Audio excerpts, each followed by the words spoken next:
A fiercely divided Egypt as supporters have ousted Egyptian President Mohamed Morsi vow to remain in the streets until the Islamist leader is returned to office. But opponents have also dug in and are calling for more mass rallies like the ones that led to Morsi's removal by the powerful military. And it's time now for our Sunday group. Brit Hume, Fox News senior political analyst, Nita Easton of Fortune magazine, former Democratic Congressman Dennis Kucinich, and Fox News political analyst Juan Williams. Good morning to you all. Good morning. Good morning. Let me throw a jump ball out there. How does this all turn out? Is this going to embolden the Muslim Brotherhood and Islamic militants?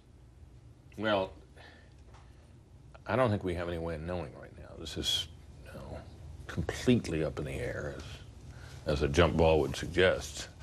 And I would say that the question for Americans is whether this administration's policy is designed to bring about the desired outcome, which would be a kind of a peaceful and stable Egypt on the path to democracy. You know, the president said the other day, John, that speaking of this military coup, and that's what it was, that this is part of the quote, transition to democracy.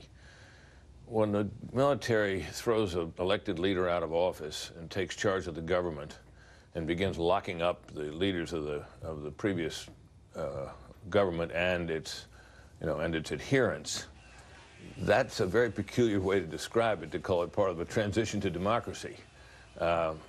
So and let's suppose, for example, we ended up with Mohammed al-Baradei. Now, people are speaking in glowing terms of him. That's not going to happen. No, it looks like it's not as final as it looked yesterday. But here's a man who has been no great friend of the United States.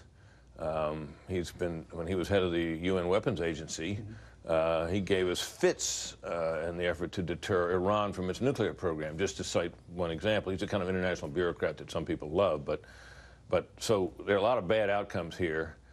And it's not at all clear to me we can get to a good one, but we need to figure out as a nation and as an administration what's really going on over there. Yeah, how do you think the president's been handling this? Well, he's been handling it by saying we're not taking sides, and perhaps we should be asking the question, should you be taking the side of democracy?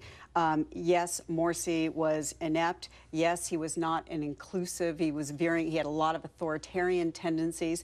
But to turn to the army, which is what happened in Egypt, and which this administration stood by and let happen, what the army takes, it can give away. So it can depose the next government if there's popular uprising after that. And that's likely going to happen. This is a country with a dysfunctional economy, all sorts of problems, corruption, and doesn't have a history of civil liberties, and which, by the way, the Army reflects that behavior as well. I'll give folks a little glimpse behind the curtain. Every Saturday we have a call with the panelists. We talk about these topics, and Dennis Kucinich, you had an interesting theory about what might have happened here based on the prevalence of Egyptian military in the building right behind me on Capitol Hill. Through 16 years in Congress, the only military which consistently visited my office, and I would say I didn't have a special privilege, or all over Capitol Hill, the Egyptian military. Now, why do they do that? Because the Egyptian military gets more than 70% of the U.S., of this budget comes from U.S. taxpayers. So we have an enormous influence on what the Egyptian military does. And to pretend that the White House is staying aloof from this doesn't pass the straight face test, frankly. So we have to understand that we are playing a role here, that there was a military coup, that the military is getting backed financially by the U.S., and unless, as Senator John McCain said, that we pull that aid, we will have been instrumental in helping not just this coup, but as Nina implies, perhaps the next one.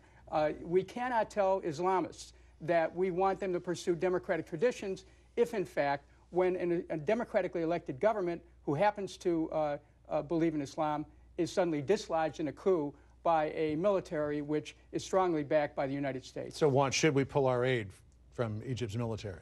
No, I think that would be self-defeating. Obviously, we want to exercise the leverage we have there. The reason that we give the Egyptians so much military aid is, in fact, because it's in our national interest. It's in our national interest in terms of looking at that region, looking at Israel, trying to hold off what's taking place in Syria, what's taking place in Iran.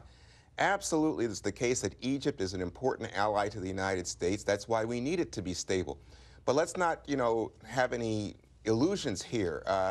while Brit may think that el-Baradei is no friend to the United States, the Islamists in Egypt see him as a secularist, a guy who spent most of his time in the West, in New York and London, and they fear him. That's why yesterday they said they'd pull out of any coalition if el-Baradei was part of it.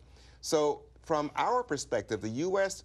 perspective, el-Baradei is better than having some of these Islamists take power again. I think, you know, the problem for the Islamists is they haven't demonstrated the capacity to govern.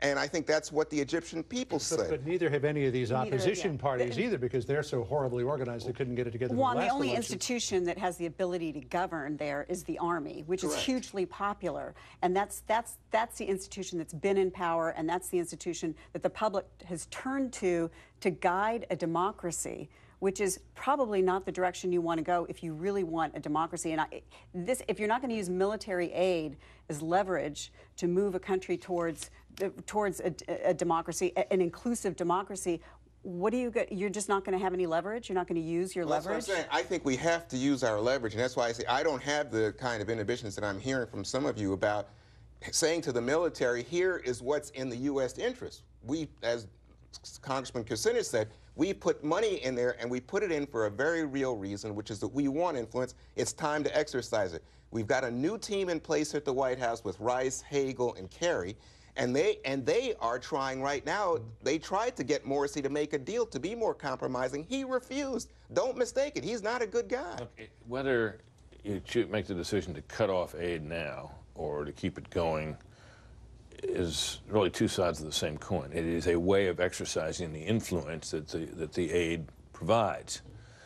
Something we apparently have failed to do during Morsi's reign, and believe me, Morsi and his government and military were just as dependent on the aid as any current or future government will be. So, and remember that a lot of that aid has to do with the treaty, particularly the treaty with Israel, which was a milestone, and very critical in the Middle East, and has definitely helped. So if we're going to cut off aid, we've got to be careful about how we do it, which aid we cut off, and so on. But it seems to me that it's the right call to try to use the leverage one way or the other to try to bring about to get the country actually on a path to democracy. Let me jump in here because let's leave, obviously, further discussion on this. Let's leave that for Panel Plus coming up after the show.